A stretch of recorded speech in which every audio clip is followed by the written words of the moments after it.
Hello everyone, welcome to my channel. Please subscribe and hit the bell icon.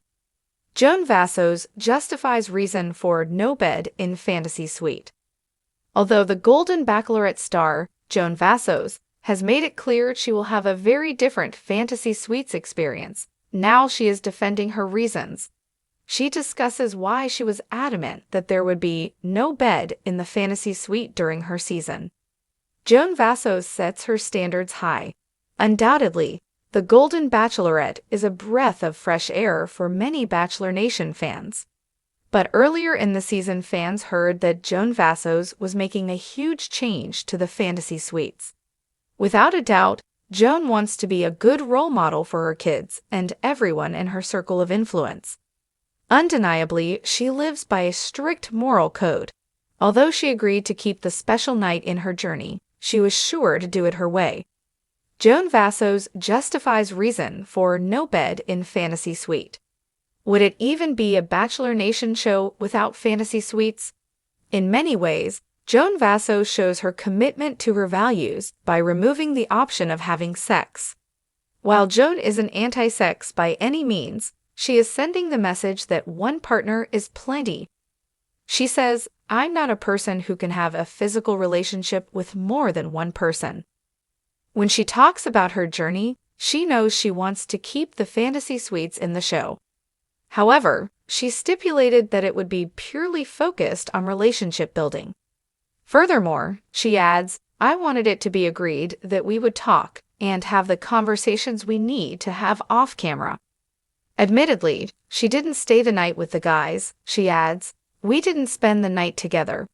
Instead, she made it clear up front that it was a boundary she was unwilling to cross. Correspondingly, she was adamant that there was no bed in the room. Instead, the evening was completely dedicated to emotionally being closer to one another. She was very thankful the men respected her wishes. Joan Vassos craves intimacy.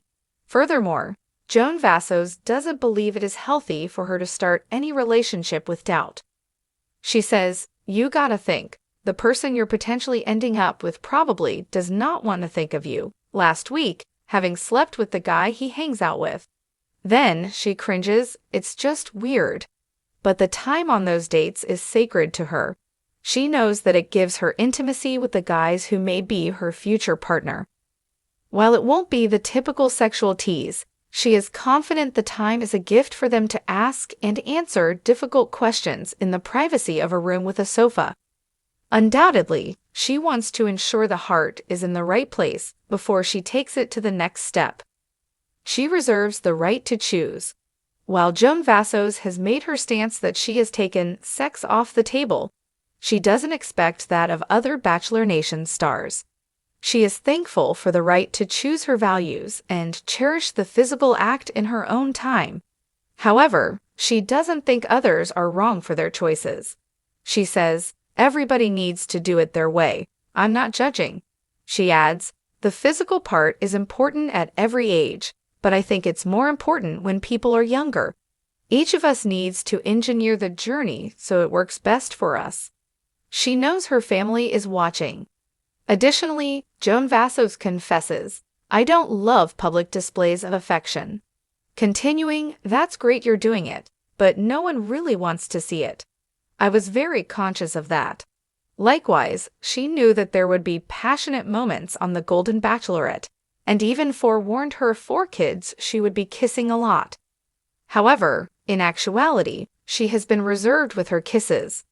She has only selectively shared 5 or 6 since the show kicked off. Admittedly, she still believes it is important to have a few smooches, saying, "But you have to find out if there's a spark." Since she is about to go to Pascal, Chalk, Guy, and Jordan's hometowns, there may be some spark testing on the horizon. Joan Vassos sat down at the edge of her suite, gazing out at the setting sun. The gentle hum of the ocean waves, which had once felt like a comforting soundtrack to her heart's most tumultuous moments, now seemed to underscore the gravity of what lay ahead. The night was fast approaching, and with it, a decision that would be scrutinized by millions, dissected by viewers, and discussed by friends and family alike. But Joan, steadfast in her convictions, felt calm. After all, she had made a choice. A bold, unconventional one. There would be no bed in her fantasy suite. From the beginning, Joan had been different.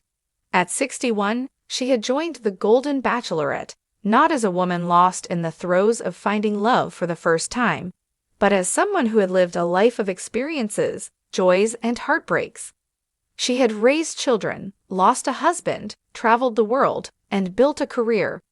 Love to her wasn't about grand gestures or physical closeness. It was deeper.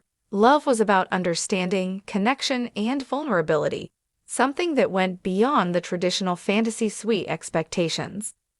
When the cameras started rolling, Joan had always been open about her views on intimacy. It wasn't that she was prudish or hesitant to express physical affection. In fact, Joan had never shied away from moments of connection, whether through a tender touch or a lingering kiss.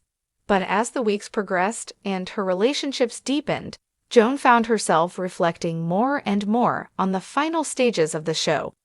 She knew the infamous fantasy suite was meant to symbolize intimacy, often leading to a night where cameras were shut off and the final 3 contestants could truly connect away from the glaring eyes of the world.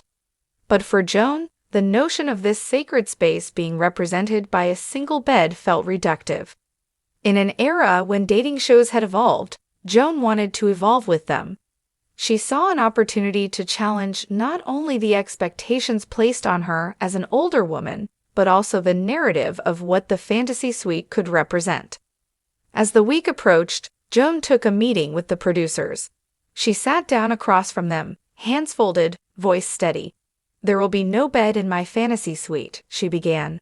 The statement landed heavily, not with shock but with curiosity. Joan had always been someone who surprised people, and this declaration felt like yet another facet of her enigmatic charm.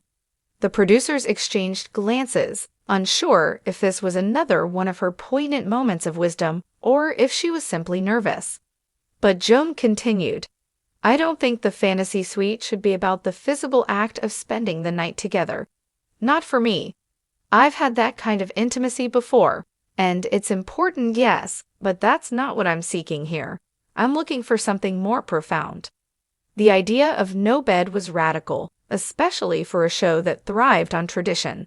But Joan, with her graced wisdom, explained further.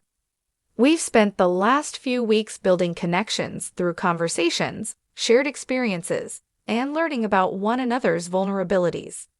The bed, as symbolic as it might be in a romantic context, doesn't represent what love means to me at this stage in my life. I want my fantasy suite to be a place where we can continue those deep conversations, where we can laugh, share stories, and understand each other's souls without the distraction of what a bed implies." Her words hung in the air like a profound truth that had been waiting to be said. For Joan, intimacy wasn't limited to the physical, it was emotional, mental, and even spiritual.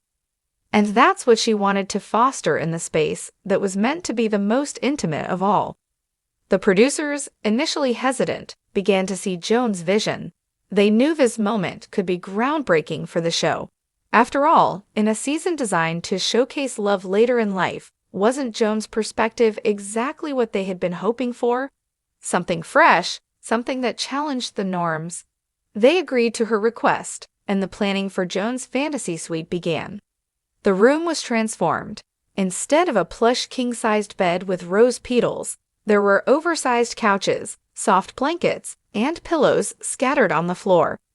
Candles flickered in every corner, and a record player stood ready to play soft jazz or whatever music spoke to their souls. A bottle of wine was placed on a small table, next to a deck of cards and a stack of books Joan had been reading throughout her journey on the show. There were no expectations, no pressure. It was a space of pure, unfiltered connection.